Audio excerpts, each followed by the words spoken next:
What if the oldest records on Earth weren't just fragments of ancient myth, but eyewitness accounts of events so old, so disruptive, that history itself had to bury them? What if the very first civilization didn't rise slowly, didn't struggle through centuries of trial and error, but appeared suddenly with knowledge no human society should have possessed? That is the question that hangs in the air over the ruins of Mesopotamia, the question archaeologists avoid, the question that refuses to die. Because the deeper you dig into Sumer, the stranger it becomes. You stand at the edge of Eridu, the city the Sumerians themselves called the first city on Earth. The desert wind moves slowly across ancient mud brick foundations, carrying dust through broken walls that once housed priests, administrators, and kings. Nothing looks impressive at first. No giant pyramids. No carved statues. Just the eroded skeleton of a civilization swallowed by time. But beneath this silence lies something far louder, a contradiction so vast it shakes the foundation of human history. Sumer shouldn't exist. Not when it did. Not how it did. Not with the knowledge it possessed. According to mainstream anthropology, human beings wandered as hunter-gatherers for tens of thousands of years before agriculture appeared. Villages came long after that. Writing came later. Cities later still. A slow, predictable progression. But Sumer doesn't follow that pattern. It breaks it. Completely. Civilization erupts in Sumer around 3500 BC like a switch has been flipped. One moment. Scattered settlements with simple pottery. The next, the world's first cities, complete with legal systems, taxation, irrigation networks, astronomical observatories, professional armies, economic ledgers, mathematical systems, priestly hierarchies, and monumental architecture. No other civilization in history appears this suddenly. None. And when archaeologists first uncovered this contradiction, they quietly admitted something they rarely say today. Nothing about Sumer makes sense. When the first cuneiform tablet was pulled from the soil near Shurapak, the expectation was simple. Crude pictograms. Primitive symbols. The earliest baby steps of writing. But that's not what they found. The earliest cuneiform tablets are already complex. Already structured. Already capable of recording astronomical calculations, legal contracts, medical diagnoses, hymns, tax ledgers, trade receipts, mythic epics, and administrative orders. Writing didn't evolve here. It arrived. Fully formed. As if the Sumerians were taught, not experimenting. And this is where the discomfort begins. Because the Sumerians themselves actually told us exactly that. They said their knowledge was given to them. Handed to them. Taught to them by beings they called the Anunnaki. Beings who descended from the sky. For decades scholars tried to reinterpret this, to force the tablets into metaphor. But the tablets aren't written like metaphor. They're written like memory. They describe these beings not as spirits, not as vague deities, but as physical rulers who walked among humans, built the first cities, taught mathematics, measured the heavens, established kingship, and set the rules of civilization. They ate. They fought. They argued. They punished. They rewarded. They were not abstract ideas. They were people, or something close to people. And while many tablets about the Anunnaki remain controversial, the real shock came from a different set of documents. Tablets that historians absolutely hate discussing in public. The Sumerian King List. Imagine an artifact so disruptive that scholars have spent a century trying to minimize it, mock it, reinterpret it, anything except take it literally. The King List is exactly what it sounds like, a record of every Sumerian king, how long he ruled, and the cities he governed. But the list is divided into two sections, before the flood and after the flood. And the kings before the flood ruled for tens of thousands of years. One king ruled for 28,800 years. Another for 36,000. Another for 43,200. In total, 8 kings ruled for 241,200 years before the flood swept over the land. This is not a loose myth. Not a single city's folk tale. Copies of this list have been found in multiple cities, across centuries, all saying the same thing. Scholars try to explain it away as symbolic numbers. Ritual exaggeration. But the tablets themselves are not written in symbolic language. They're written in the same administrative tone used for tax records and grain shipments. The list reads like a factual chronicle. Then the flood comes, a catastrophic event described not only in the king list, but in the Epic of Atrahasis, the Epic of Gilgamesh, and hundreds of myths around the world. After the flood, kingship descends from heaven again, but this time human kings rule for normal human lifespans. Something changed. Something ended. Something was reset. Archaeologists eventually uncovered geological evidence of a sudden flood layer beneath several Sumerian cities, thick deposits of clay and silt inconsistent with slow river flooding. It was sudden, violent, transformative. Exactly what the tablets describe. But if the flood was real, what else in these tablets might be real? This is when researchers started to notice something else lurking in the ruins, artifacts and inscriptions that felt too advanced for their time. A decades-old mystery resurfaced when a tablet from Nineveh was re-examined. It depicted a star map, a highly detailed astronomical chart showing the position of the planets as seen thousands of years before Sumer existed. The configuration did not match the sky of 3000 BC. It matched the sky of 6500 BC. The tablet tracked Jupiter with precision. It mapped Venus's retrograde motion. It suggested knowledge that shouldn't appear until the invention of telescopes. Yet there it was, etched in clay 5,000 years before Galileo. Archaeologists tried to rationalize this. Coincidence. Misinterpretation. Symbolic imagery. But the more they studied Sumer, the more impossible anomalies they found. Cylinder seals depicting beings holding objects that looked disturbingly like wristwatches. Figures carrying identical handbags found not only in Sumer, but in ancient Turkey, the Olmec carvings of Mesoamerica, and the temple reliefs of Egypt. Advanced mathematical constants embedded in temple layouts. Knowledge of Sirius and the Pleiades far earlier than expected. Stories of creation where humans are formed not from magic, but from essence and clay. Phrases some translators believe refer to biological material. And then came the discovery that made researchers step back and question everything. A tablet from Nippur, damaged yet still legible, describing a record older than the Sumerians themselves. A record that the Sumerians claimed they did not write but copied. A record describing humanity's origin before the flood, before kingship, before the first cities. A record given to them. That single phrase, "we copied it," sent shockwaves through early Assyriologists. Because it suggested something unprecedented, Sumer was not the beginning. It was the reboot. A civilization rebuilt on top of a much older memory. But the question remained, who wrote the original? As excavators dug deeper into Eridu, they reached levels far older than they expected. Structures built long before the first official Sumerian temples, using construction techniques that did not match the known era. Beneath those, even older layers. Beneath those, unexplained anomalies.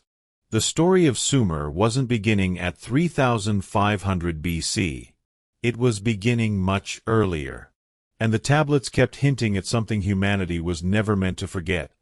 Something buried under the flood, under the sand, under the ruins. Something the Sumerians tried to preserve in clay because they feared it would be lost forever. Something that begins with a single, unsettling line found in multiple tablets across centuries. A line that asks not to be interpreted symbolically, but literally, "Those who descended from the sky taught us everything." If the Sumerian king list is myth, then why does it read like accounting? Why does it use the same administrative tone found in tax tablets, barley records, temple ration lists, and legal disputes? Why would ancient scribes, obsessive, disciplined, trained for years, devote their clay to exaggeration rather than documentation? It's a question that has haunted every scholar who has ever held one of those tablets in their hands.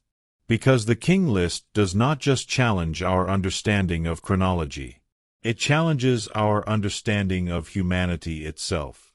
The deeper you study it, the more unnerving it becomes. And the first thing you must understand is this: the king list was not meant to entertain. It was meant to inform. It was copied, recopied, distributed, standardized, and referenced as an official historical record. Entire dynasties treated it as truth. Priests taught it. Scribes memorized it. Kings legitimized their authority through it. So when the tablets say rulers reigned for 28,800 years, they are not using symbolic language. They are stating durations with the same precision they use to track grain inventories. The numbers are not rounded. They are exact, specific, deliberate. And every known version of the king list preserves those same numbers. Not one tries to correct them. Not one attempts to shorten them. They simply copy what they already believed was ancient fact. This is where the academic discomfort begins. Because if these numbers are symbolic, why do they scale consistently across all pre-flood kings? Why do their reign lengths follow recognizable mathematical patterns? Why do the same durations reappear in Babylonian, Akkadian, and Assyrian reinterpretations of the list? When people invent myths, they vary. They contradict. They evolve. But when bureaucracies record history, they copy. They preserve. They standardize. And the king list behaves exactly like bureaucratic documentation, not epic storytelling. That leaves only two possibilities.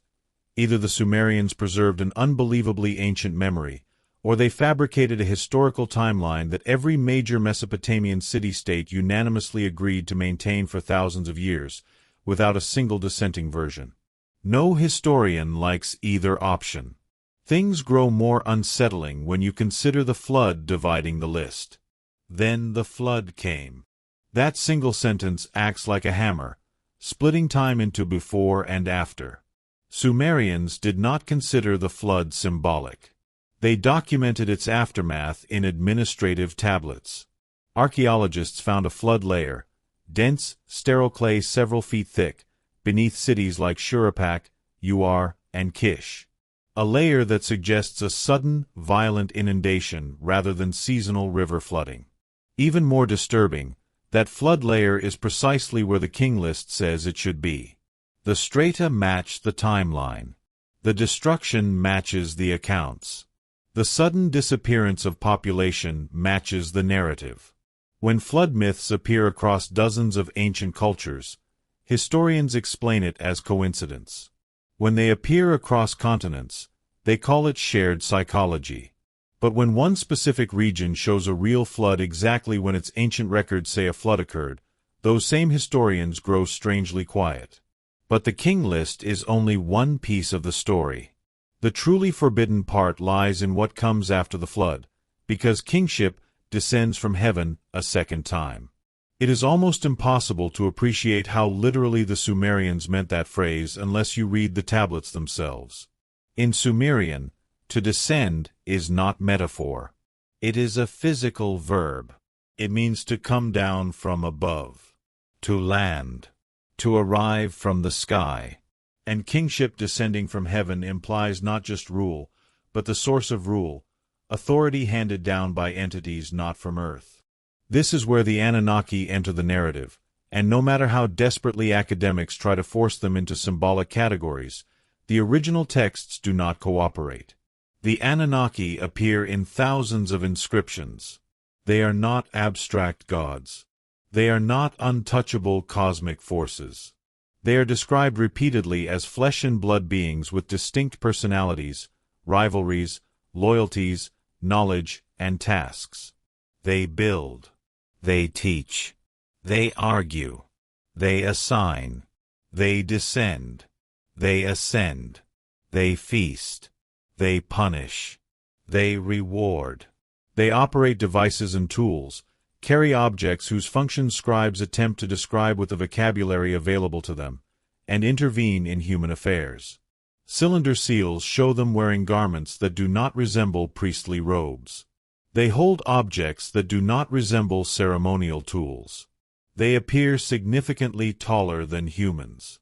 They stand beside winged discs, mechanical-looking constructs, and structures that modern viewers instinctively compare to aircraft. But even these images pale in comparison to what the tablets say explicitly. Tablets found in Nippur, Lagash, and Sippar describe the Anunnaki arriving in groups, not through mythic portals, but through something the scribes call heavenly boats. Another tablet describes their leader Enlil arriving in a storm, accompanied by the roar of the lands and a great brightness. When scholars translate these lines, they quietly avoid the literal terms because they sound too modern, too physical, too technological. But the Sumerians were not speaking metaphorically. They were documenting what they believed they saw. The most curious part of all is that the Sumerians never claimed to have invented writing. In fact, multiple tablets state that writing was given to them, delivered as part of a divine me system, a collection of knowledge categories, arts, sciences, technologies, and societal structures the Anunnaki bestowed upon mankind. And the earliest writing is not ritualistic. It is administrative, practical, efficient, as if it were designed for governance rather than poetry. That alone should raise alarm bells. Ancient cultures invent writing for religion, myth, or symbolic purposes. But Sumer's earliest writing is an accounting tool, something more reminiscent of a system imported from bureaucracy rather than evolved from cave markings. Then there are the anomalies buried within the tablets.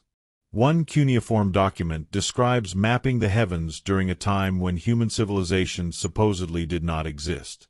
The tablet depicts star positions that match the sky of 6500 BC, with no astronomical reason for a Bronze Age culture to reconstruct that epoch.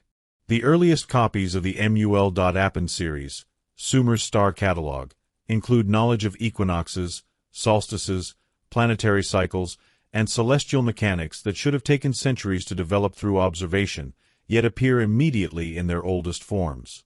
This is not how cultures learn. This is how cultures inherit. But the most chilling question emerges when you examine the consistency across cities. Sumer was not a unified kingdom. It was a patchwork of warring city-states with different rulers, rival priesthoods, competing dynasties, and constant conflict. Yet their records, myths, king lists, creation stories, astronomical texts, align with eerie precision. How do independent city-states produce identical accounts of prehistory unless they are drawing from a shared source older than all of them? Something preserved. Something copied. Something none of them originated. This brings us to the most controversial discovery of all: tablets that describe the period before the first cities.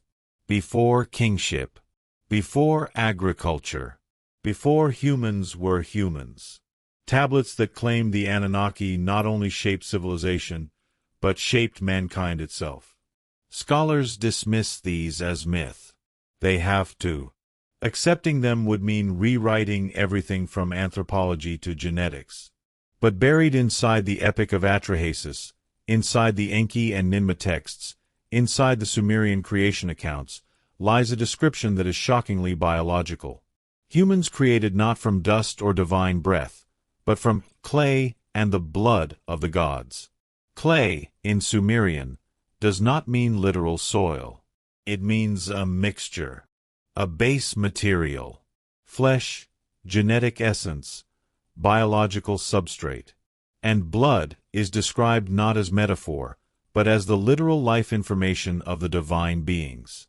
Even the verb used, to mix, is biological.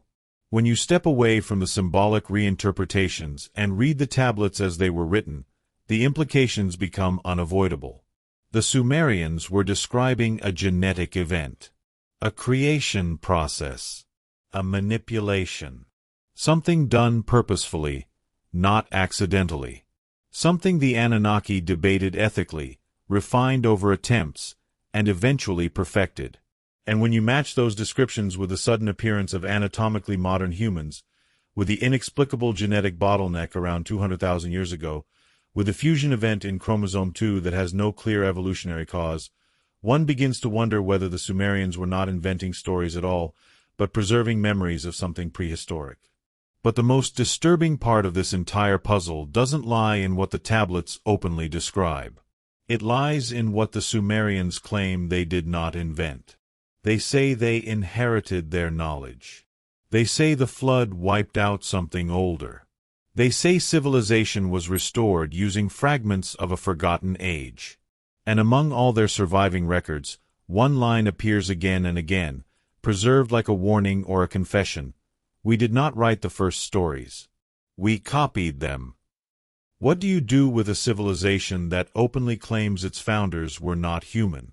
What do you do with texts that describe gods not as metaphors, but as rulers who walked beside men, argued with each other, built cities with their own hands, and spoke in councils that sound far less like divine myth and far more like political administration? This is the dilemma scholars face when they reach the Sumerian accounts of the Anunnaki, because the moment you read the tablets directly, without modern interpretation smothering them, the narrative stops sounding like religion and starts sounding like history. The problem is not that the tablets describe the Anunnaki. The problem is how consistently they describe them. Thousands of inscriptions, from temple hymns to administrative tablets, depict the Anunnaki as a structured hierarchy of beings with ranks, roles, duties, alliances, and rivalries. They are not omnipotent. They are not immortal. They have lifespans, weaknesses, preferences, and personal conflicts. They travel. They land. They take command. They can be wounded. They can be angered. They can be punished by their own kind. And above all, they intervene in human affairs with a level of directness no later religion ever reproduces. The name itself, Anunnaki, does not mean gods. It means those of royal blood who descended from above. The tablets clarify this again and again. They descend. They arrive. They come down. Not symbolically, not as visions, but physically. Cylinder seals show them stepping off winged discs, surrounded by objects that look more mechanical than ceremonial. They carry bags whose shape remains identical across Sumer, Akkad, Babylon, Assyria, ancient Turkey, and even the carvings of distant Mesoamerica. How does the same symbol appear across continents separated by oceans and millennia? Scholars dismiss it as coincidence. But coincidence does not produce identical geometry. Coincidence does not produce the same object held in the same manner by figures portrayed as larger than humans. Coincidence does not produce a recurring visual motif that spans the ancient world like a fingerprint. The Anunnaki are always depicted as taller than humans, physically imposing, often wearing strange horned crowns that some assume are symbolic, but which the tablets describe as badges of rank. They hold pine-cone-shaped devices pressed toward the heads of humans, a symbol archaeologists cannot explain. They wear wristbands with circular designs that resemble mechanical instruments rather than jewelry. They emerge from domed structures, from winged discs, from vehicles described with terms that do not exist in any other Bronze Age context. Sumerian scribes had a limited vocabulary. They compared unfamiliar objects to what they knew. When they saw something mechanical descend from the sky, they could only describe it using the closest available words: celestial boats, roaring storms, bright fire, whirling wheels, chambers that shine, craft that defied wind. The most detailed accounts come from Nippur, the religious and political center of early Sumer. Here sits the Eker, the House of the Mountain, a temple complex that ancient texts describe as the meeting place of the Anunnaki. Its name is strange. Why would a flat land of marshes and river valleys call a temple a mountain? Unless it was a structure that appeared unnatural, towering, imposing, rising above the landscape like something imported rather than built. In the Eker texts, the Anunnaki hold council, deliberate decisions, distribute assignments, and issue decrees shaping human life. Kingship is described not as a human invention, but as a divine administrative system imposed upon earth by these beings. One tablet describes Enlil handing the rod and ring of authority to chosen kings, a symbol that appears again and again in Mesopotamian art. But when you look closely at the rod and ring, they do not resemble royal regalia. They resemble measuring tools, instruments, devices. Why would gods grant rulers devices instead of crowns? Unless those devices served real, practical functions. But the most important figure in this story is not Enlil, the strict administrator, but Enki, the scientist, the engineer, the one the tablets call the one who knows. Enki appears in hundreds of records as a master of knowledge: astronomy, architecture, mathematics, agriculture, metallurgy, medicine. He teaches humanity everything. He intervenes when humans suffer. He defies Enlil to protect mankind. He is not a distant deity. He is a hands-on architect of civilization. And the texts repeatedly portray him working with devices, formulas, materials, and substances that scribes struggled to describe. This is where the story turns from strange to astonishing. Because the tablets do not merely claim that the Anunnaki built Sumer, they claim the Anunnaki built humanity. The tablets describe a time when early humans existed but were not yet capable of labor, organization, or advanced thought. They were wild, uncontrolled, difficult to manage. The Anunnaki required assistance to carry out their projects on Earth: agriculture, building, mining, and they needed a labor force that could follow commands, learn quickly, and reproduce efficiently. The early humans did not meet those needs. So the decision was made, reluctantly by some, enthusiastically by others, to modify the existing species. The process is described in chillingly biological language.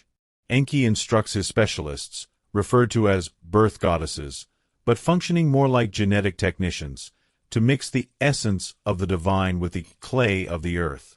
Essence does not mean magic. The word refers to biological attributes, life information, genetic identity. Clay does not mean literal mud. It means the physical material of the body: flesh, tissue, cells. Enki describes the mixture as a binding of two forms of life, and the result as a being shaped in the image and likeness of the Anunnaki. Scholars translate these words symbolically, but the tablets themselves do not. They present them as functional descriptions of a hybrid form, part earthly, part divine. Even more unsettling is the description of early prototypes. The first versions of humans were flawed, unable to speak, unable to reproduce, unstable. The Anunnaki record their failures in the same analytical tone later used for building projects. They try again, adjust the mixture, modify the vessel, until they create a stable, fertile, capable human, Adapa, described as the first civilized man. A being intelligent enough to serve the Anunnaki but denied one crucial element: immortality. This is where the ancient texts intersect disturbingly with modern science. Humans appear suddenly in the fossil record as anatomically modern beings 200,000 years ago, too suddenly for standard evolutionary models. Our chromosome 2 is a fusion of two ancestral ape chromosomes, but the fusion is too clean, too precise, too sudden, too unlike any known natural mutation. We carry 223 genes that appear in no other primate and whose origins remain unknown. Geneticists quietly puzzle over these anomalies. They do not fit the pattern of slow, gradual evolution. They look like something happened. Something abrupt. Something directed. The tablets go further. They describe disagreements among the Anunnaki about how advanced humans should be allowed to become. Enlil wants them limited, controlled, kept as laborers. Enki wants them educated, empowered, capable of progress. Their conflict over mankind shapes the entire Sumerian narrative. Famine, drought, disease, and eventually the flood arise not as natural disasters but as decisions. Tools of population control. Attempts to reset the experiment. The tablets depict Earth not as a random habitat but as a managed project, sometimes nurtured, sometimes punished, sometimes wiped clean. This leads to another disturbing question. Why did the Anunnaki leave? The texts say very little about their departure, only that after the flood their presence becomes rare, their interactions limited, their influence indirect. King lists shorten. Lifespans shrink. Knowledge fragments. Technologies vanish. It is as if a parent civilization stepped back, leaving its creation to fend for itself. The Sumerians looked at this withdrawal not as abandonment but as loss. A trauma. A wound in memory. They built temples not in worship of cosmic gods, but in longing for their teachers. And buried in the debris of their cities, archaeologists eventually found something that made the entire mystery even deeper. A tablet from Sippar describing a star of origin that the Anunnaki considered sacred. A place they referenced repeatedly as the source of their authority. The writing is damaged, incomplete, but astronomers who analyzed the surviving star patterns found something odd. The configuration resembles the region around Sirius and the Pleiades, stars that ancient cultures across the world, unrelated to Sumer, also treated with inexplicable reverence. At this point, the pattern becomes impossible to ignore. A civilization appears too quickly, with too much knowledge, using a writing system too advanced, preserving stories too consistent, with references too literal, supported by archaeological anomalies too widespread. And when asked where their knowledge came from, the Sumerians never hesitated. They said it came from the sky. They said they were taught. They said kingship descended. They said their teachers walked among them. They said humans were made, not evolved, made. And hidden within their oldest texts is a line that scholars translate reluctantly, carefully, cautiously, because it sounds like something humanity is not supposed to remember. We were created in the house of life by those who came from above. What if the first humans were not the beginning of our story, but the end of someone else's experiment? What if the origin of our species wasn't a slow climb out of primitive evolution, but a deliberate intervention that altered the trajectory of life on Earth forever?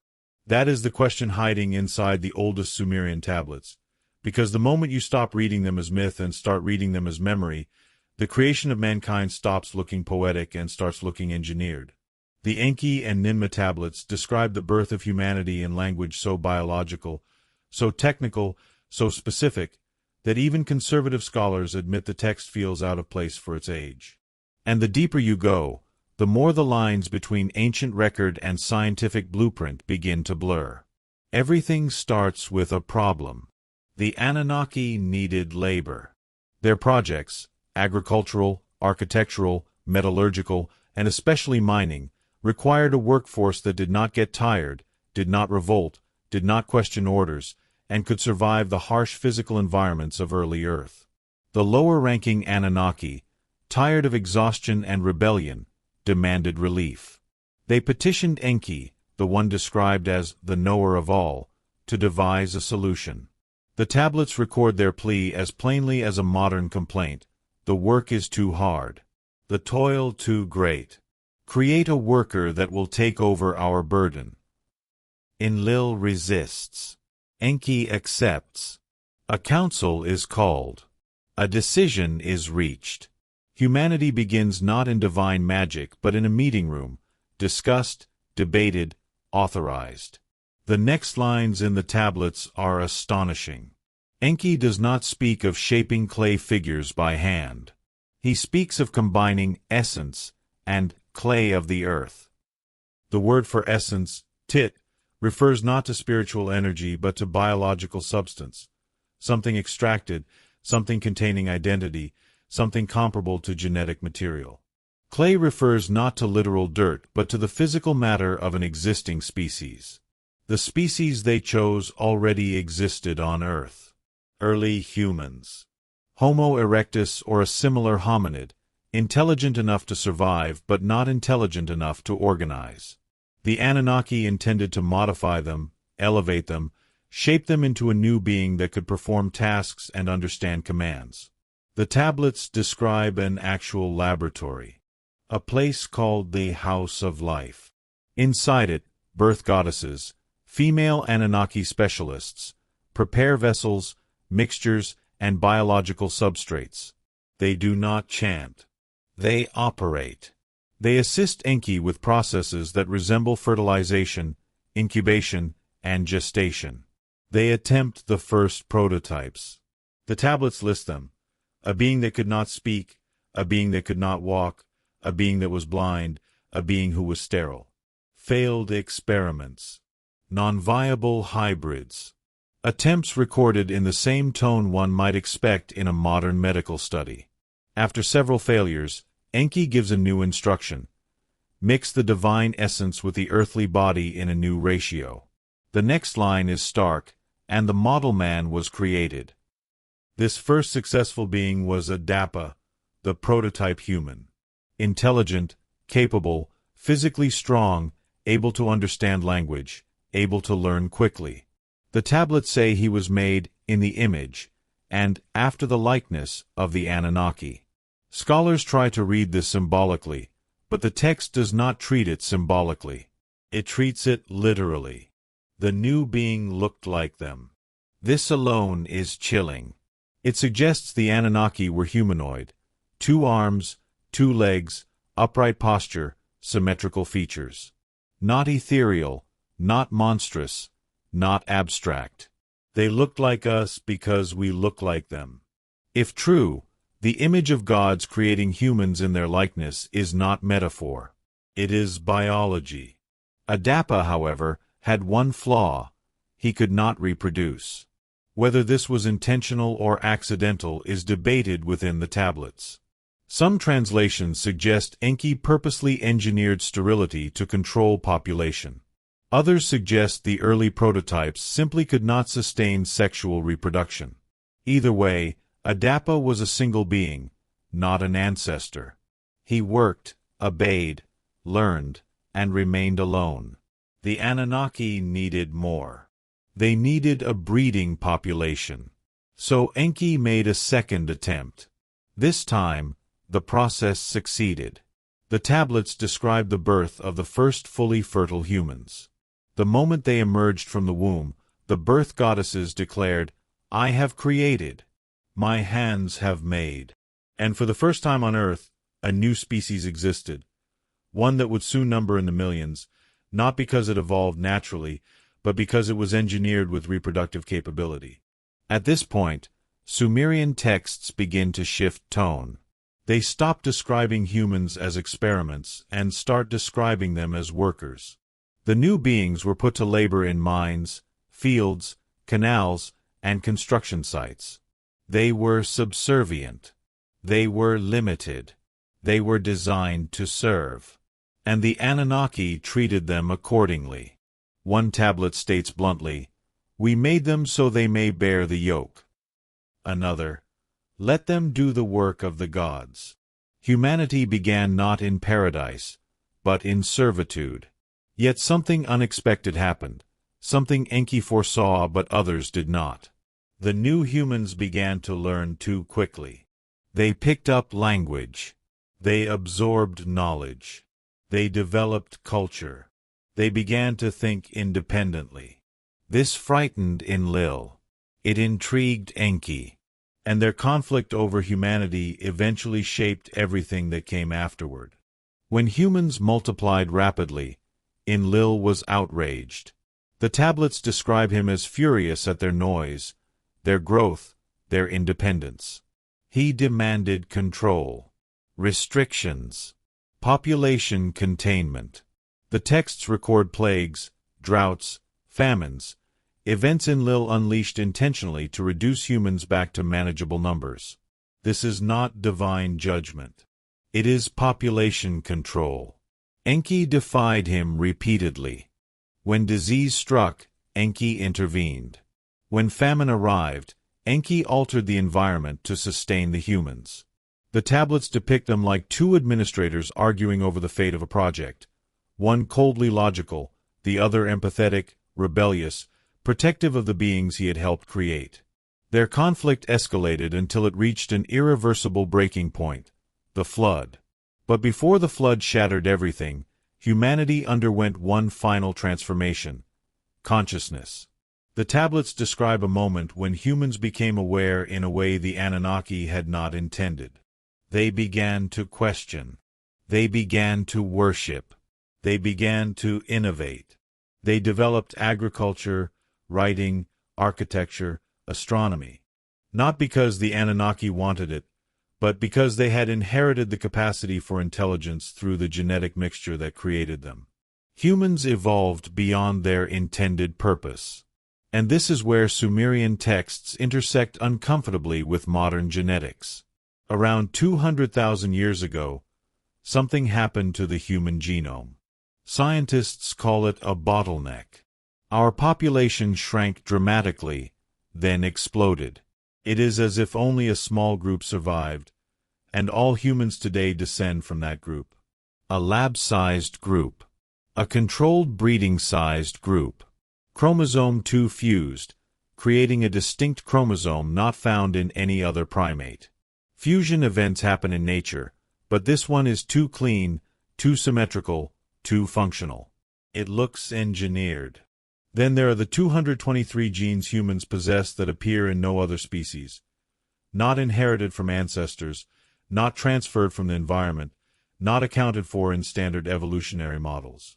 Geneticists have no explanation for their origin. The Sumerians did. They said those genes came from the blood of the gods. The parallels are impossible to ignore. When modern researchers compare human DNA to primate DNA, they find something unexpected: a sudden, dramatic leap in complexity. A jump that looks like intervention.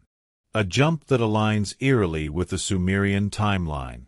Humans appear suddenly, globally, with advanced cognition and symbolic thought, too suddenly to match evolutionary patterns. The archaeological record supports this. Art, tools, ritual behavior, complex language, all appear abruptly in a narrow window of time. And the Sumerians preserved the memory of why. To them, humanity was not an accident. It was a creation, a convergence, a project, something made intentionally, not chaotically. Something designed to carry a fragment of its creators. Something with potential that frightened its makers even as it fascinated them. Something that, once given consciousness, would eventually outgrow its intended role.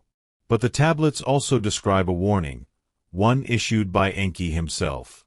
When humans became too advanced, too independent, too aware, he predicted conflict among the gods. He predicted catastrophe. He predicted that the creators would eventually try to control the creation again.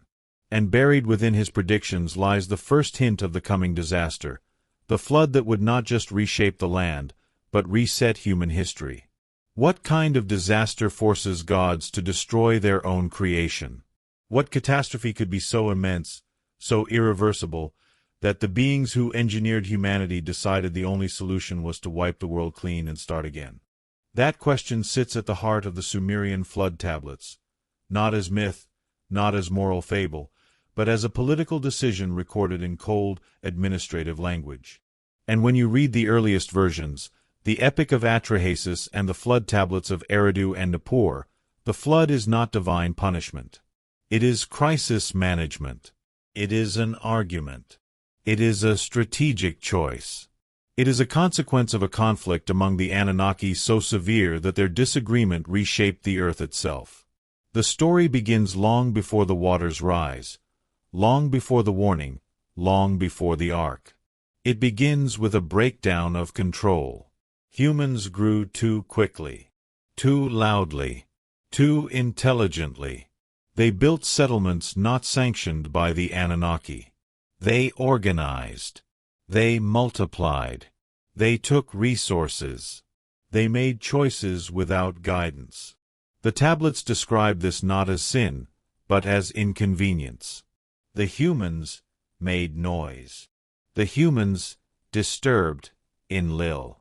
The humans expanded into territory the Anunnaki considered their own. Scholars laugh at this phrasing, noise, disturbance, but it is exactly how an overseer would describe a labor force gaining independence. Humanity was becoming unmanageable. The experiment was slipping. And the Anunnaki were divided on how to respond. Enlil demanded reduction. He wanted to cut numbers, limit growth, restore control. He proposed disease. The tablets record him unleashing plagues to reduce human population. They describe fevers, pestilence, contamination of water sources. But each time, Enki intervened. He instructed humans to clean their surroundings. He taught them medicinal herbs. He whispered to them through intermediaries. The plagues failed. Humanity survived. Enlil grew angrier. Next came famine, a manufactured drought. The tablets describe the Anunnaki withholding rain, blocking resources, restricting agricultural cycles. Again, Enki intervened.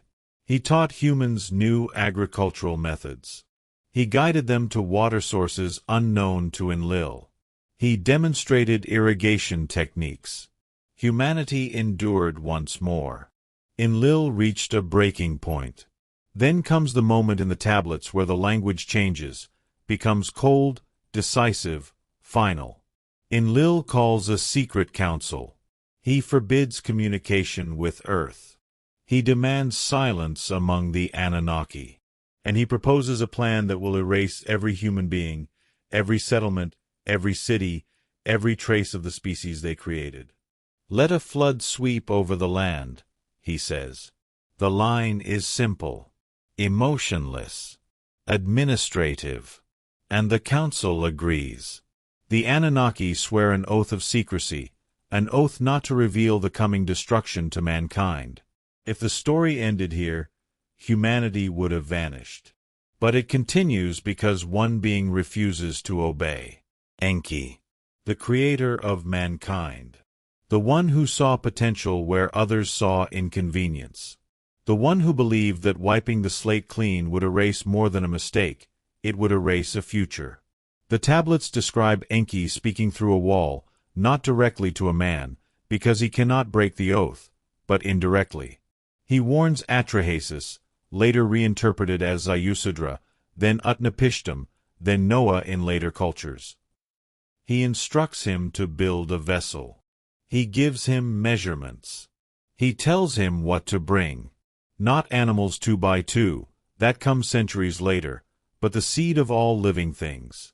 Grain, DNA, livestock, knowledge, tools, implements to restart life after the waters recede. The tablets describe the flood with terrifying clarity. The storm does not come from nature. It comes from the sky. Winds described as weapons. Rain described as blades. Waters rising not gradually, but with violent suddenness. The Anunnaki watch from above, some rejoicing, some horrified, some weeping.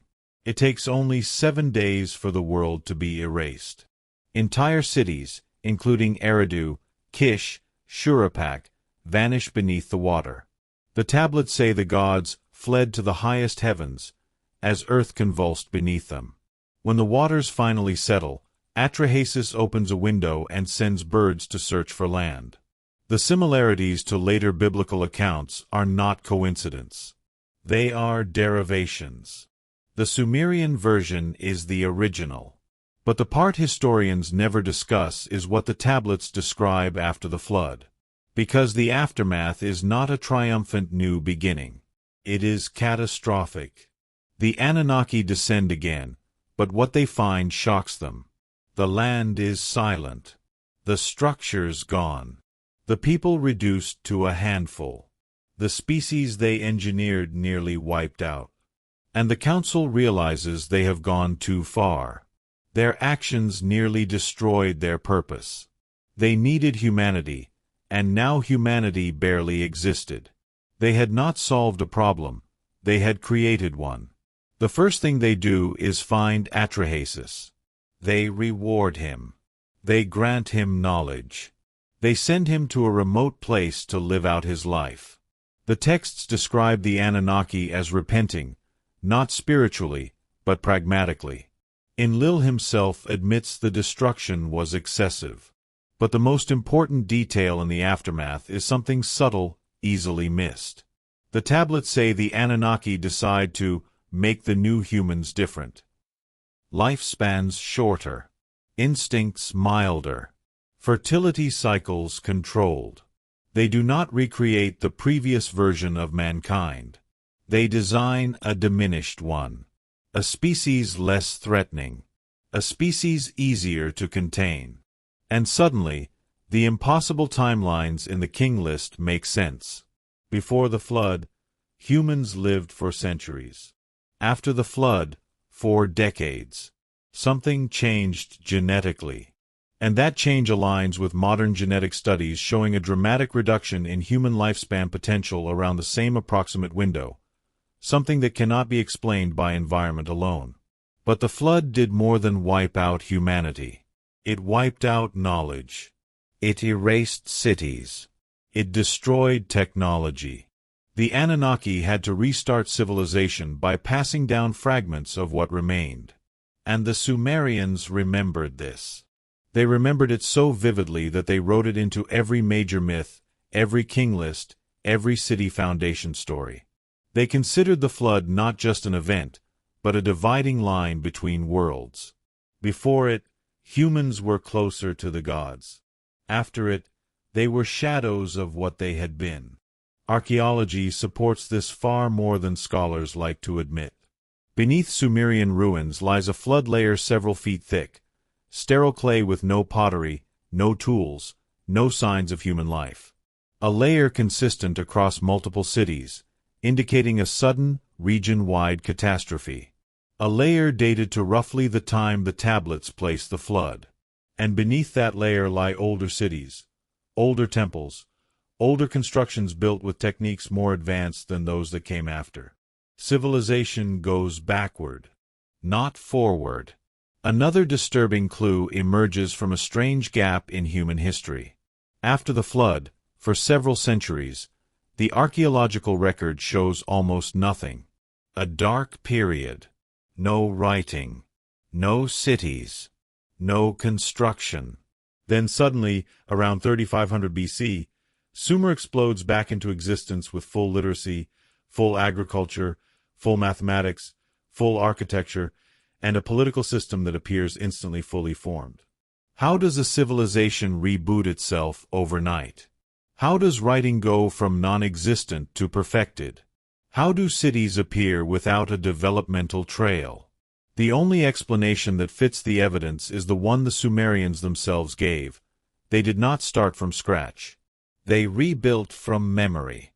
And yet, there is something even stranger, a line repeated in multiple tablets describing what the Anunnaki salvaged before the flood. They took tablets, knowledge, records, blueprints. They preserved information to one day restore it. And when the flood ended, they gave those records to the surviving humans. This is not myth. This is instruction. They refer to a tablet of destinies, a master record said to contain cosmic laws, mathematics, architectural plans, star knowledge, and the design of life itself. Scholars call it symbolic, but the Sumerians called it literal. The greatest question, however, is why the Anunnaki left after the flood. The tablets give no clear answer. They grow distant. They appear less frequently. Kingship becomes human. Their structures become temples instead of meeting halls. Humanity becomes independent. But independence comes with amnesia. The Sumerians described their civilization as a pale reflection of what existed before. They believed they lived in a broken world rebuilt from fragments. And buried inside the final lines of the Atrahasis tablets lies a warning handed from Enki to the survivors, one that hints that the flood was not the last intervention. Something else lay ahead. Another cycle. Another turning. Another moment when the sky would open again. How advanced does a civilization have to be before ancient people start describing its tools as divine? How sophisticated must technology appear to a Bronze Age scribe before he stops trying to understand it and instead begins carving symbols for heavenly weapon, shining chamber, or boat that flies like a bird? This is the uncomfortable truth sitting inside the Sumerian tablets. They contain references to devices, mechanisms, and machines that should not exist in the world's first civilization, unless the Sumerians were not the first. Unless they were inheritors of something older. Something technological. Something forgotten. The first hints appear in the descriptions of the Anunnaki themselves. They are never portrayed as ethereal or incorporeal beings. They wear garments with fasteners, belts, and layered fabrics. They hold objects too precise to be ritual items.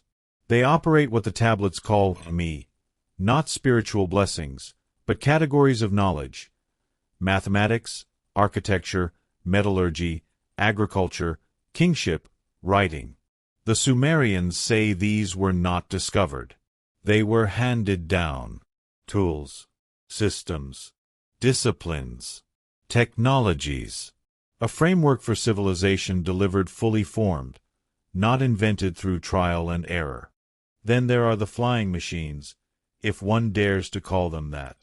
The tablets describe heavenly boats, boats that roar, chariots of the sky, and craft that ride the storm. Cylinder seals show discs with wings, cone-shaped vehicles, and beings ascending or descending inside circular structures. Some archaeologists argue these are symbolic depictions of celestial movement. But the tablets themselves do not describe symbolism. They describe objects that land, objects that lift, objects that carry. In one passage, Enki travels in a mager, a craft described as shining, loud, and capable of traversing land, sea, and sky. In another, Inanna ascends from one temple to another like the falcon, carried by a device she commands with instructions. Skeptics insist these are metaphors. Yet the Sumerians had metaphors for storms, birds, and clouds. They did not use those words. They used a separate vocabulary reserved for mechanical or structured objects, words that never appear in agricultural or religious contexts. The clearest example comes from the tale of Etna, where a king is taken to the heavens aboard a shidu, a platform described with such anatomical precision that scholars struggle to reinterpret it. It has parts, components, a design, something built, not imagined. The same problem emerges with Sumerian weapon descriptions. The weapons of the Anunnaki are not swords or spears. They are brilliance that burns, winds that smite, arrows of radiance, fire without flame. The most damning line appears in a fragment from the Eridu Genesis tablets. The weapons of the gods melted the mountains. Melted. Bronze Age cultures do not speak of melting mountains. They do not conceive of temperatures capable of turning stone into liquid. Yet this phrase describes something that resembles extreme heat, thermal effects capable of leaving geological scars. And when archaeologists examined ancient sites in Mesopotamia, the Indus Valley, and even Scotland, they found vitrified ruins, stone fused into glass at temperatures far higher than any ancient furnace could achieve. Mainstream theories claim accidental fires or lightning. But vitrification appears in structured patterns, not random patches. Someone subjected those stones to intense heat. And the only cultures that described such weapons were the ones who attributed them to the Anunnaki. The most perplexing technological anomaly, however, lies not in weapons but in knowledge, specifically astronomy. The MUL.Appin tablets are one of the greatest mysteries in ancient science. They contain star charts, planetary cycles, heliacal risings, and mathematical relationships that would require centuries of patient observation. Yet the earliest versions are already complete. They know the length of the year to remarkable precision. They track Venus across an 8-year cycle. They describe the motions of Jupiter, Mars, and even faint constellations invisible without long-term observation. How did the world's first civilization acquire a fully developed astronomical system with no history of development behind it? Why does the earliest Sumerian astronomy contain details the Greeks would not rediscover for 2,000 years? Why do the tablets describe sky patterns matching epochs far older than Sumer itself? Because, according to the Sumerians, they didn't develop it. They were shown it. The Anunnaki were not gods of thunder or fertility. They were lords of measurement, masters of timekeeping, engineers of cycles. Their temples aligned with solstices, equinoxes, lunar nodes, and stellar pathways. The ziggurats, often dismissed as primitive pyramids, were mathematical instruments. Their stair-stepped design mirrored cosmic layers. Their orientation pointed to key stars. Their architecture contained ratios that appear again in Egyptian pyramids, megalithic sites in Turkey, and astronomical enclosures in Iran. This is not random. This is not cultural diffusion. This is a blueprint. And blueprints raise an uncomfortable possibility. The Sumerians inherited an architectural language from a civilization that existed before the flood. The tablets seem to know this.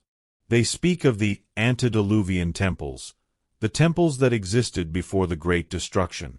They list them: Eridu, Sippar, Nippur, Larsa. Some archaeologists believe these early temples were simple shrines.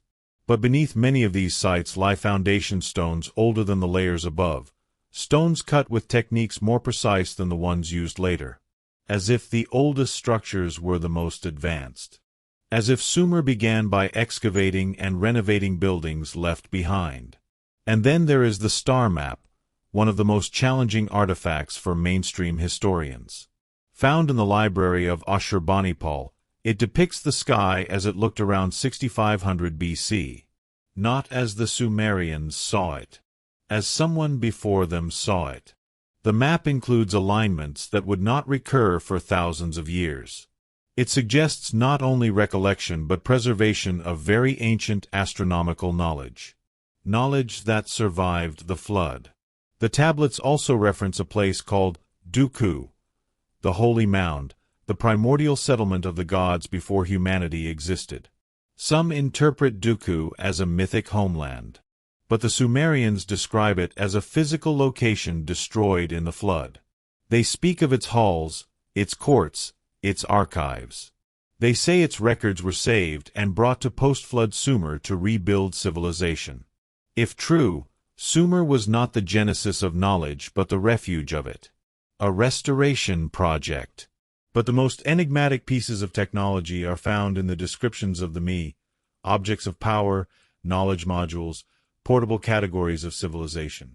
Each me contains a domain: truth, kingship, law, metalworking, farming, weaving, medicine, mathematics.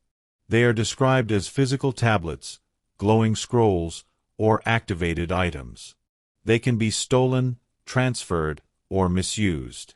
In one myth, Inanna steals the me from Enki after getting him drunk, taking dozens of them back to Uruk to elevate her city's status.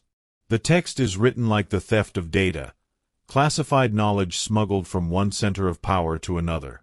Why would writing systems describe knowledge in portable, transferable units unless the people who wrote them remembered such things? Why would the earliest civilization imagine technology so vividly unless it had once seen it? And then there is the Tablet of Destinies, the most controversial artifact in the entire Sumerian mythos.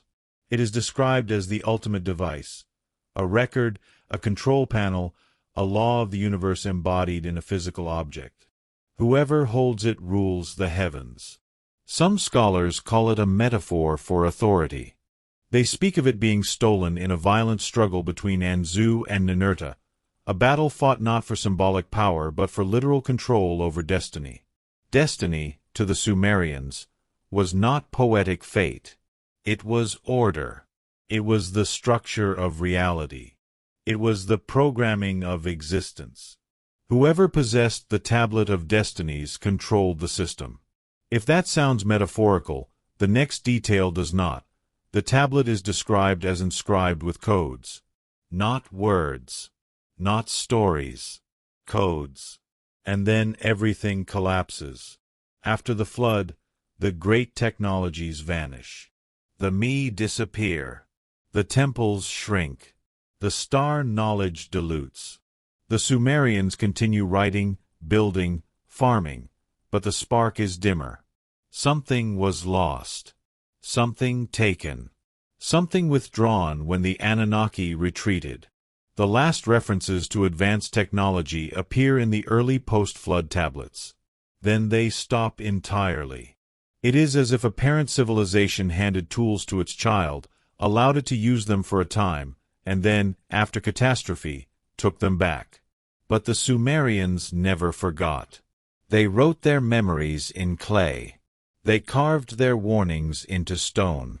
They hid their understanding in myths that modern scholars misinterpret as fantasy. And buried in one of those myths is the first hint that the flood was not the final disaster. That something else happened, something violent, something cosmic, something involving the Anunnaki themselves. A war. A rupture. A conflict that tore the heavens open and reshaped the earth again. What kind of war leaves scars not just on cities, but on mountains? What conflict becomes so catastrophic that its consequences are still visible in geology thousands of years later? When the Sumerian tablets describe the Great War among the Anunnaki, they are not describing metaphorical battles of light and darkness. They are describing something physical, something violent, something that happened on earth and in the sky. Something that the Sumerians believed reshaped the world and nearly annihilated both gods and humans alike. And once you begin reading the original tablets without dismissing every impossible detail as symbolism, the picture that emerges is disturbing, not because it is fantastical, but because it is too literal. The story begins with the same tension that triggered the flood, a divide between those who wished to control humanity and those who wished to uplift it. After the flood, that divide did not disappear, it intensified. The Anunnaki were weakened. Their numbers reduced. Their influence diminished. Some took refuge in distant lands, establishing new centers of power. Others remained in Sumer, ruling through priest-kings. But the peace between Enlil's faction and Enki's faction was fragile, held together not by unity, but by exhaustion. And the tablets hint, again and again, that the Anunnaki were not a monolithic group. They were a coalition, a clan, a family with rivalries so old they predated the arrival on Earth itself. The first hints of brewing conflict appear in the tales of Ninurta, the son of Enlil. He is described as a fierce warrior, a commander of armies, a master of divine weapons. He leads campaigns not against humans, but against other divine beings, rebellious Anunnaki, ancient monsters, or hybrid creatures created before the flood. His weapons are described in terms that make no sense for the Bronze Age. The weapon that makes the mountains melt, the wind that strikes down, the net of lightning, the blazing brilliance that consumes. The language is too mechanical, too destructive, too technical to be ritual symbolism. Even when translated gently, it reads like descriptions of energy-based weaponry, not swords and spears. At the same time, another figure emerges, Marduk, the son of Enki. Ambitious, brilliant, charismatic. He establishes his power in Babylon and begins expanding his influence, promising humanity knowledge, autonomy, and a destiny beyond servitude. The tablets describe him as the one who rises, the one who ascends, and the one whose star stands high. His ascendance threatens Enlil's authority.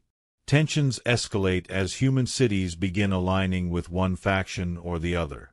Babylon grows. Nippur resents it. Uruk becomes contested ground. Enlil's priests accuse Marduk of corrupting mankind. Enki defends his son.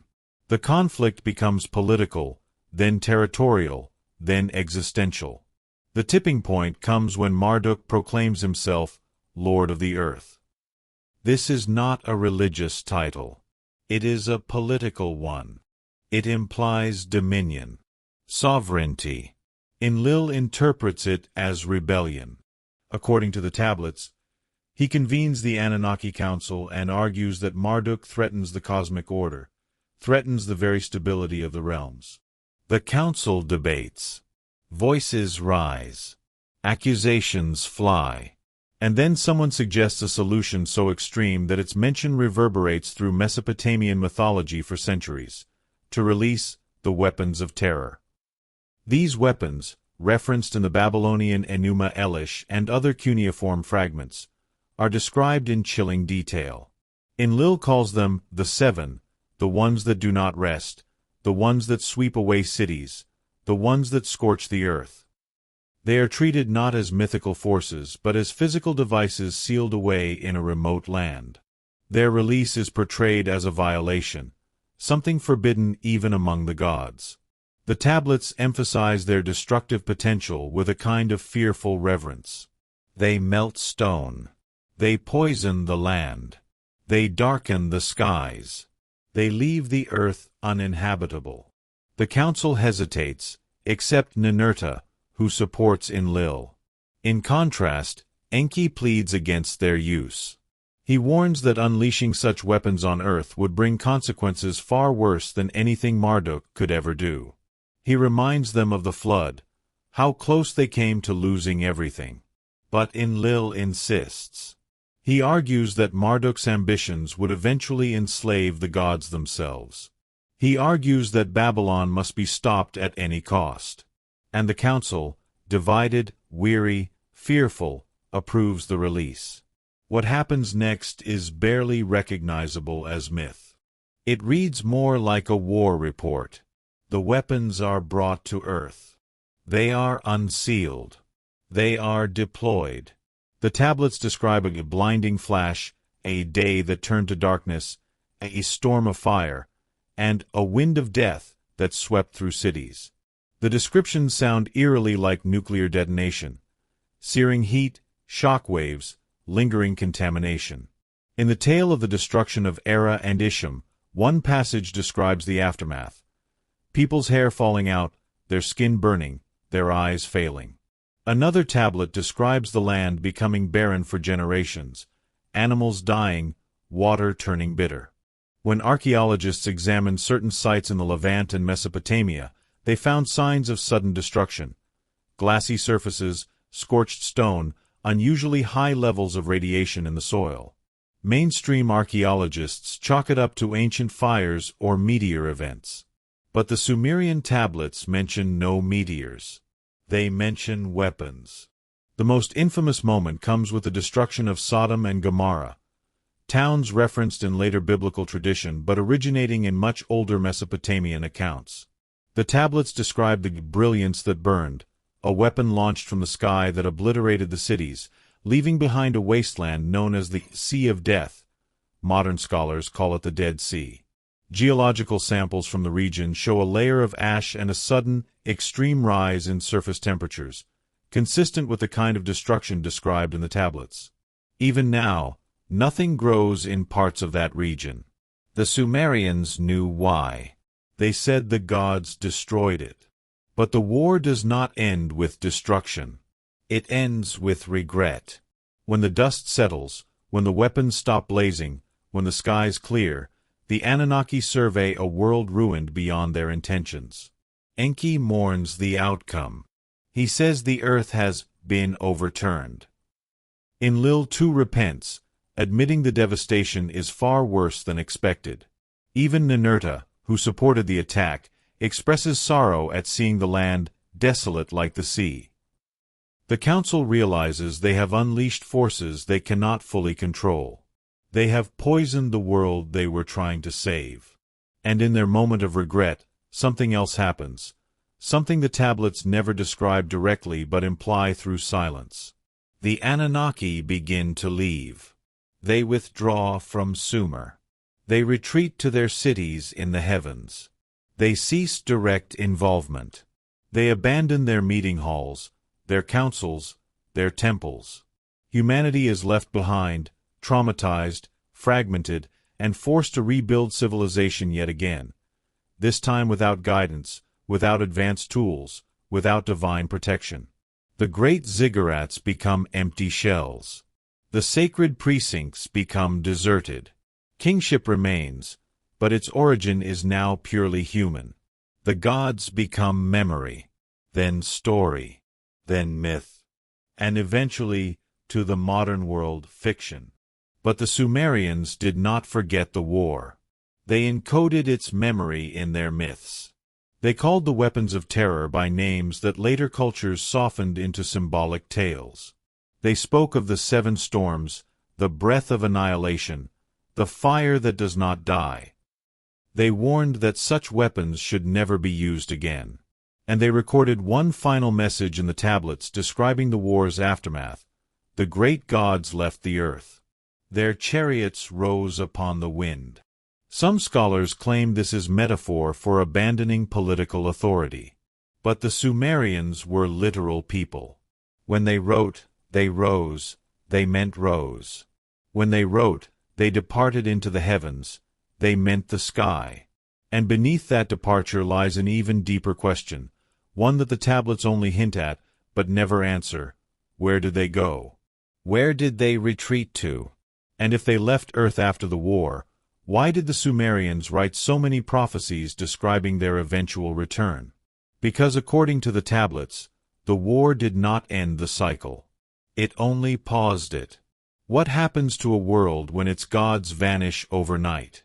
What happens to a civilization that was built on knowledge handed down by beings who suddenly withdraw, leaving humanity with fragments instead of foundations? This is the world the Sumerians found themselves in after the Great War, a world that had already survived the flood, already endured the weapons of terror, already watched its creators rise into the sky and disappear. But the strangest part of this story is what came next. Because according to archaeology, history, and the tablets themselves, humanity didn't collapse. It didn't vanish. It didn't sink into permanent darkness. Instead, something far more mysterious happened. Civilization restarted in Sumer at a level of sophistication no devastated culture should have been capable of. As if someone, or something, left behind instructions before leaving. The flood had erased cities, languages, and technologies. The war had scorched land, poisoned water, and melted stone.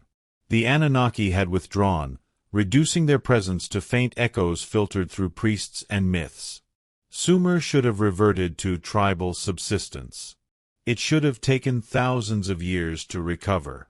Instead, within a few centuries, writing reappeared. Agriculture reappeared. Cities reappeared. Kingship reappeared. Trade reappeared. Architecture reappeared. Not in a slow climb, not in scattered pockets, but all at once, across multiple cities, in parallel, as if civilization were being restored from a saved file rather than rebuilt from scratch. The archaeological record shows this clearly. After the flood layer, meters of sterile clay, there is a void. Almost nothing. Then suddenly, Uruk, a city of tens of thousands. Canals, temples, administrative districts, complex accounting tablets. Ziggurats aligned with celestial cycles.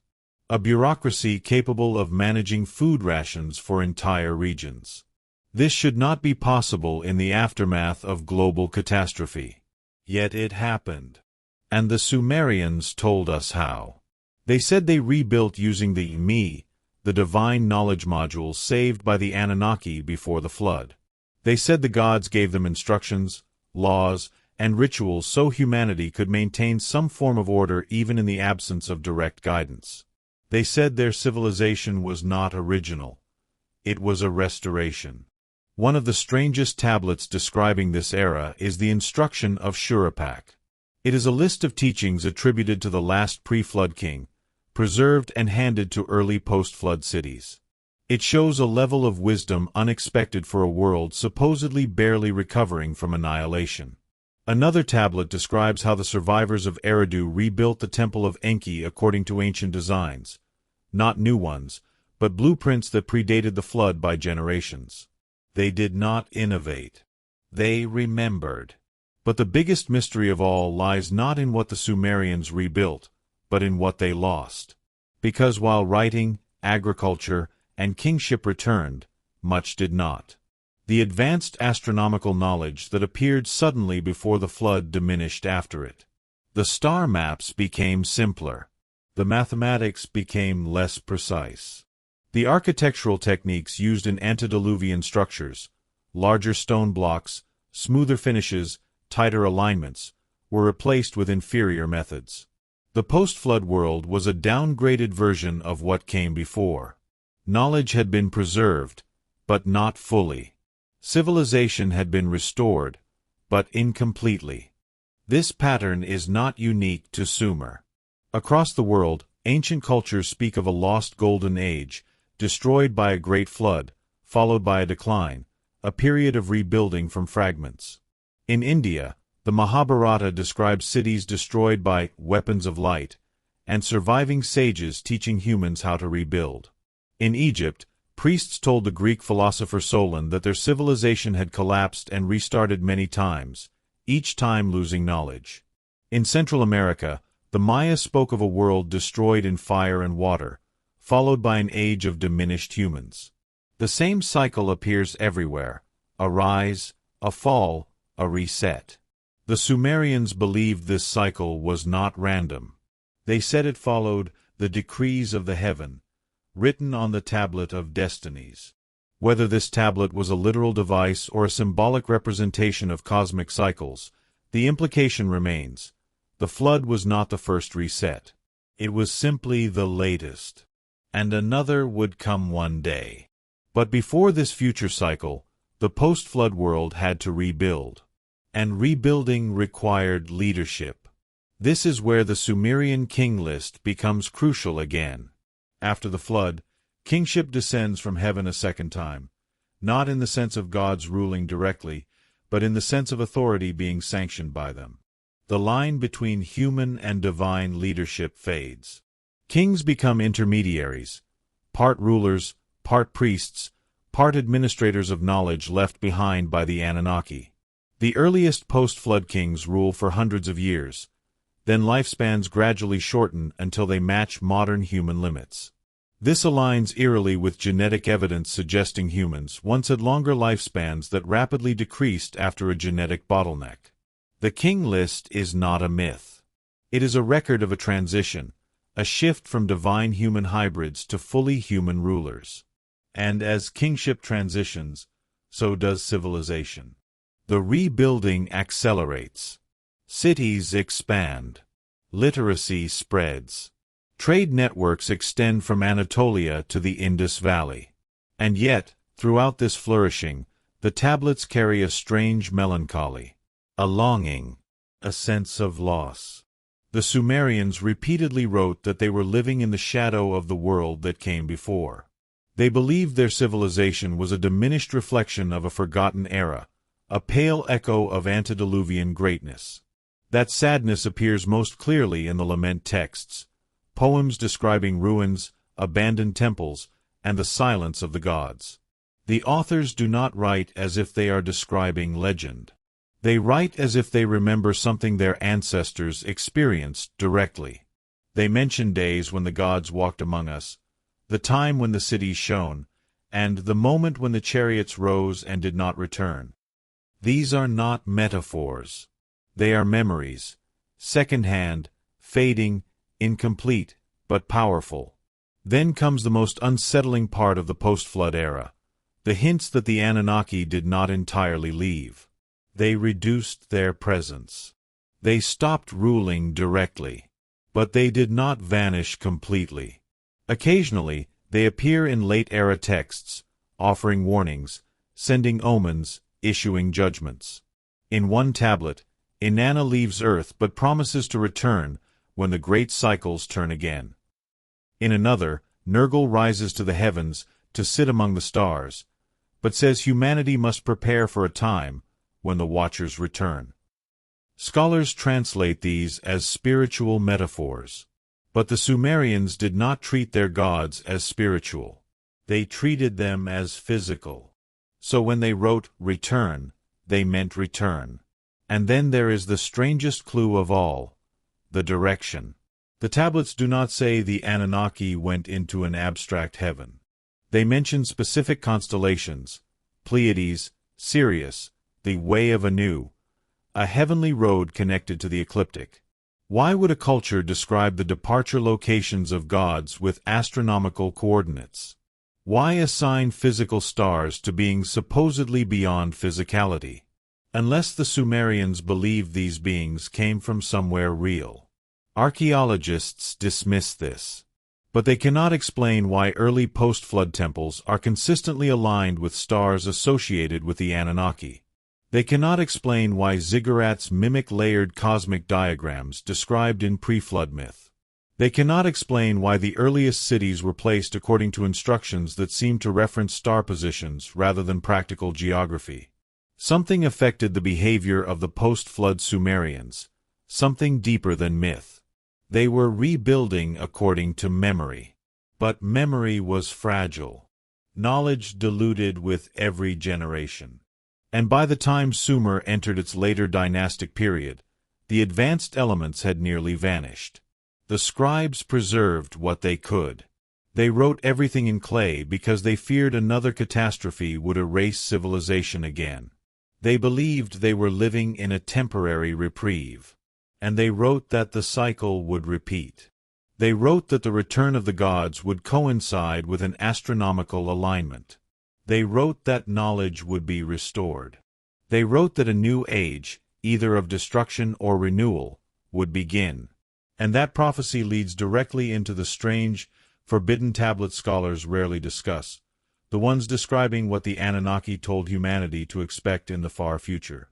What kind of prophecy survives thousands of years, copied and recopied by scribes who claimed they were not predicting the future but preserving a warning from the past?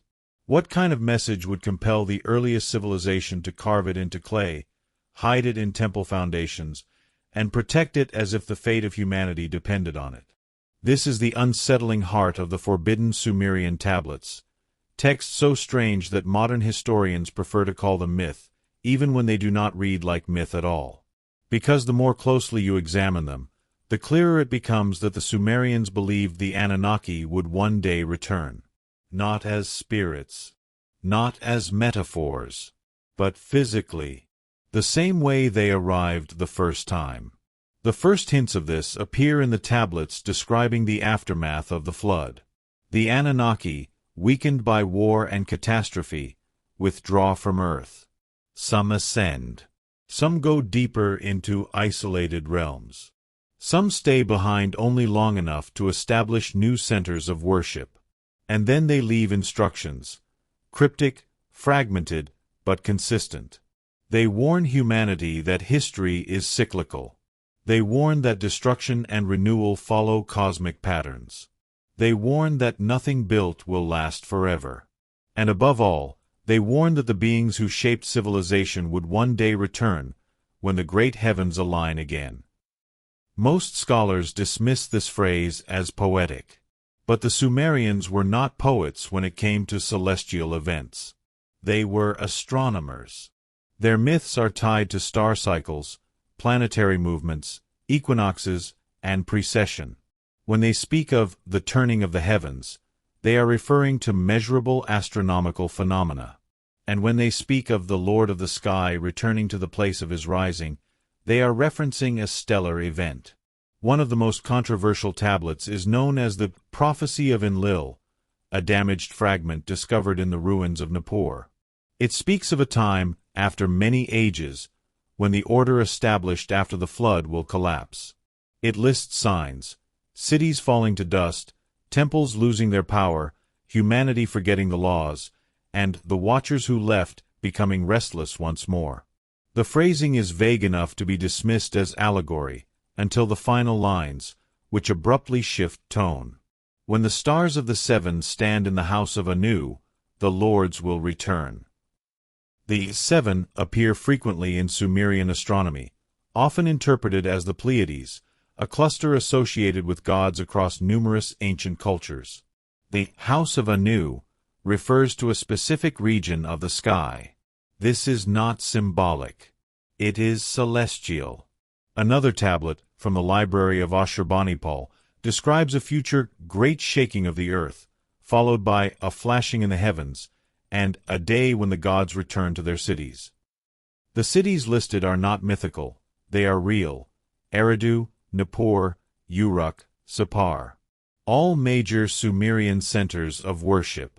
The implication is that the Anunnaki will return to the same sites they once ruled from. But the strangest prophecy of all appears in a text known as the Sumerian Disputations, specifically in the passage often titled The Return of the Great Lords. The text describes humanity descending into chaos, wars, corruption, forgetfulness, followed by the sudden reappearance of beings with shining skins, radiant crowns, and voices like thunder. The description matches earlier depictions of the Anunnaki not as metaphysical entities but as physical beings whose weapons, garments, and devices appeared supernatural to early humans. The text also states that, in the days of their return, the scribes will have forgotten the old writing, implying that the knowledge required to understand the original tablets will have been lost. Exactly what happened in history. Then there are the astronomical tablets. The MUL.APPEN series contains precessional data, measurements of slow changes in Earth's axial tilt and orientation. These changes happen over thousands of years and would require centuries of observation to detect. Yet the earliest MUL.APPEN tablets already contain correct values. How? The Sumerians claimed they inherited this knowledge from the Anunnaki. And buried in these tablets are references to long-term celestial cycles, the same cycles that play a major role in their prophecies. They speak of a cycle of kingship, of eras of destruction, and of certain star alignments that herald major shifts. Several damaged tablets from Sippar mention something even more startling: the return of the Star of Kingship. Some scholars identify this star as Sirius. Others argue it is a symbolic name for an object the Sumerians could not describe in primitive language. The text states, "When the star of kingship rises in the east, the lords will look again upon the earth." If taken literally, this suggests that the Anunnaki departure and eventual return were tied to astronomical conditions, conditions currently understood as patterns in precessional cycles.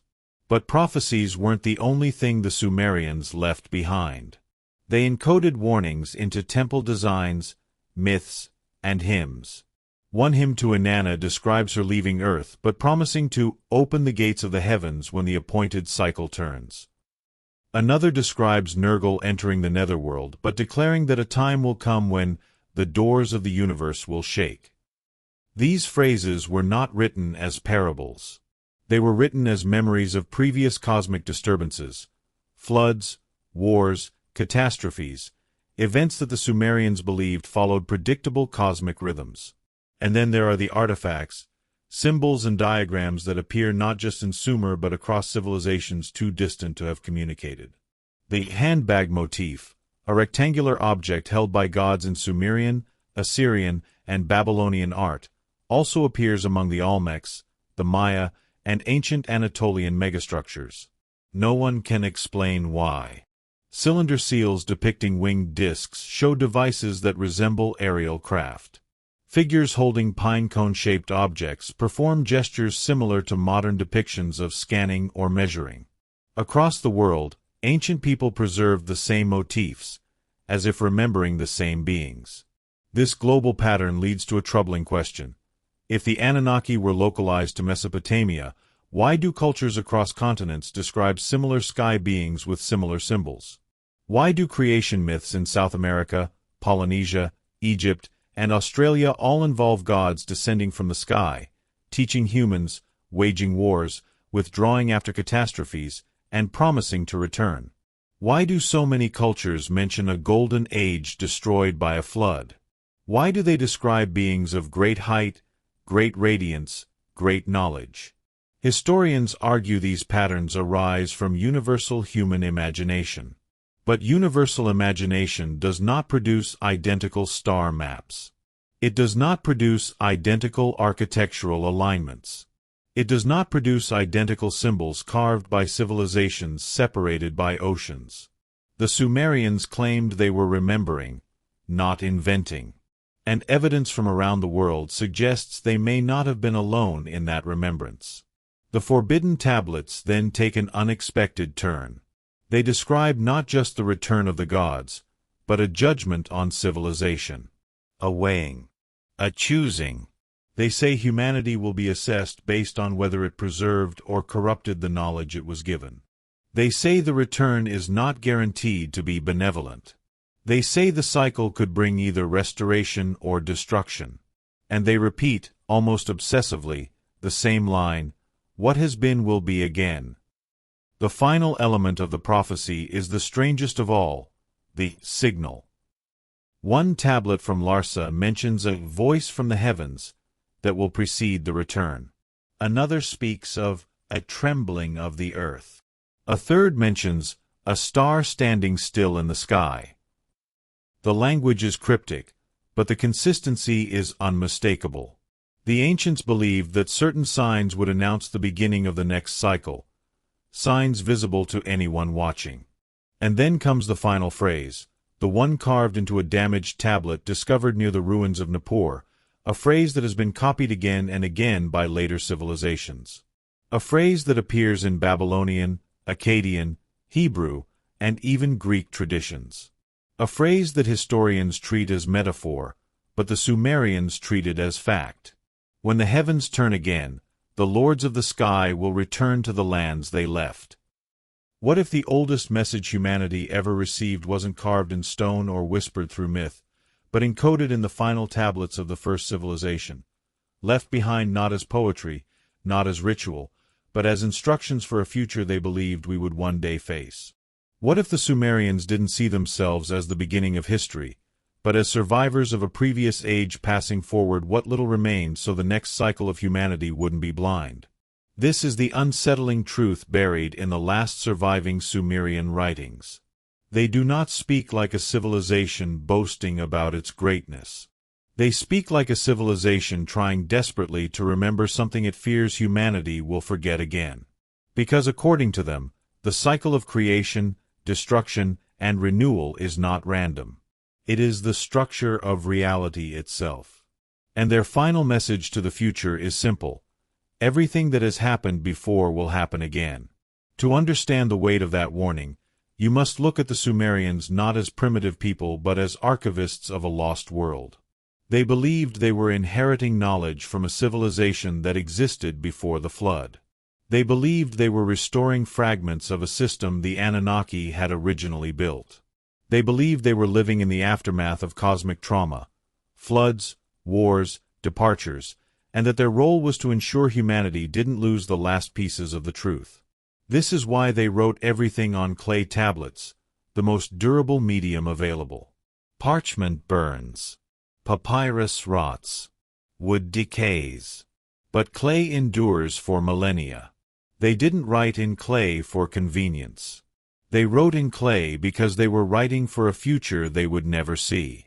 The final tablets of Sumer often begin not with myths, but with laments, sorrowful reflections on a world that had once been greater.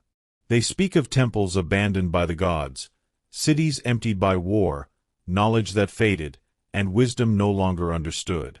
The lamentation for Eridu describes a time when the gods lifted their feet from the earth, and the sacred lands became silent. The lamentation for Nippur speaks of the moment when the shining ones departed and their words became wind. These texts are not triumph. They are grief. A civilization aware that its golden age lay behind it, unable to restore what had been lost. But then the tone shifts. After the laments come warnings, instructions, predictions. The Sumerians believed history moved in cycles, ages of peace, ages of chaos, ages of intervention, ages of abandonment. They believed each cycle ended with catastrophe, followed by rebirth. And they believed they were living in only one era of a cycle far larger than human lifespans. One of the final inscriptions carved in the city of Lagash describes 3 ages: the age of the gods, the age of the kings, and the age of forgetting. In the age of the gods, the Anunnaki walked among humans, shaping civilization.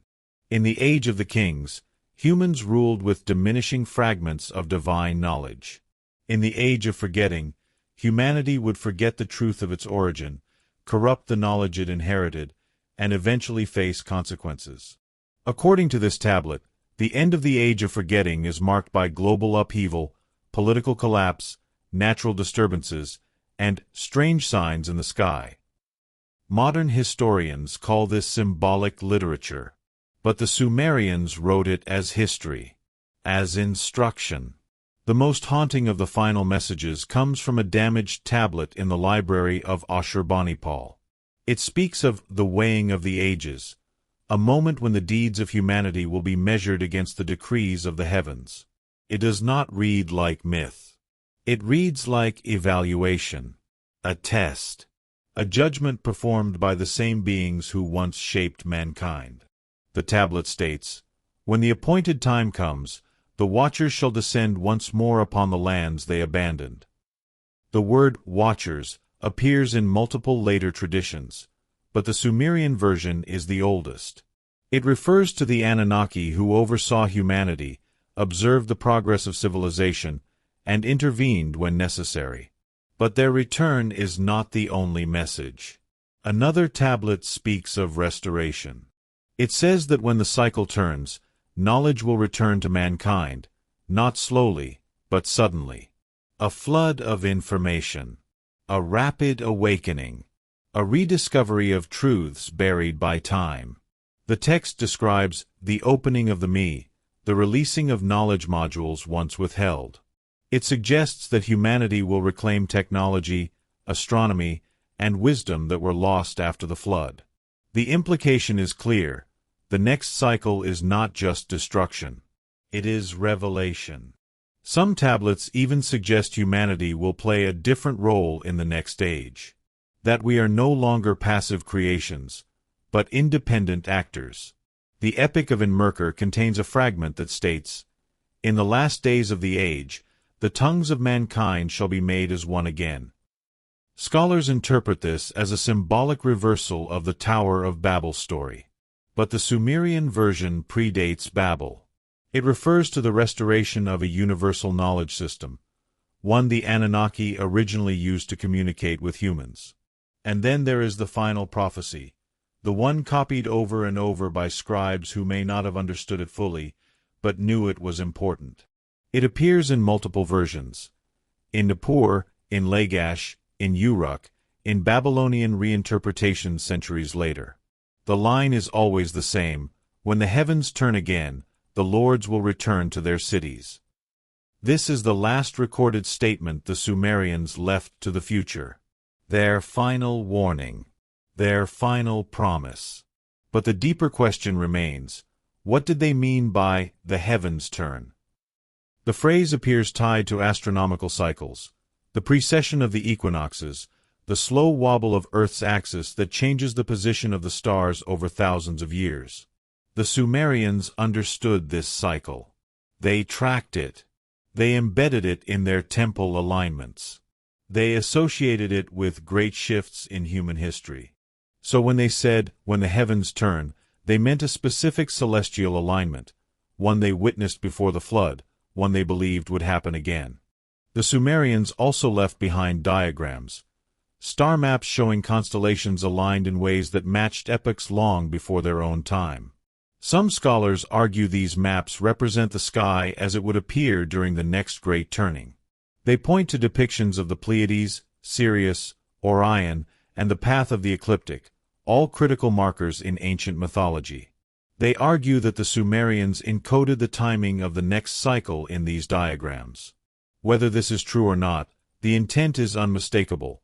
The final messages of Sumer were about preparing the future for what had happened once before. And this leads to the final question: the one that lingers long after the tablets fall silent. Why did the Sumerians believe the Anunnaki would return? Why did they carve it into clay? Why did they preserve it so fiercely? Because to them, the cycle was not a prophecy. It was memory. It had happened before. They believed it would happen again. The greatest irony is that the modern world discovered the Sumerian tablets only in the last 2 centuries. Right at the moment when humanity began decoding the stars again, building technology again, expanding knowledge at an unprecedented rate. The Sumerians would have called this the reopening of the me, the reawakening of a cycle. Whether the Anunnaki were real, misunderstood, symbolic, or something far stranger, the Sumerians' final message remains the same. History is not linear. Knowledge is not new. Civilization is not original. Humanity is not alone. And the future may not be as disconnected from the ancient past as we imagine.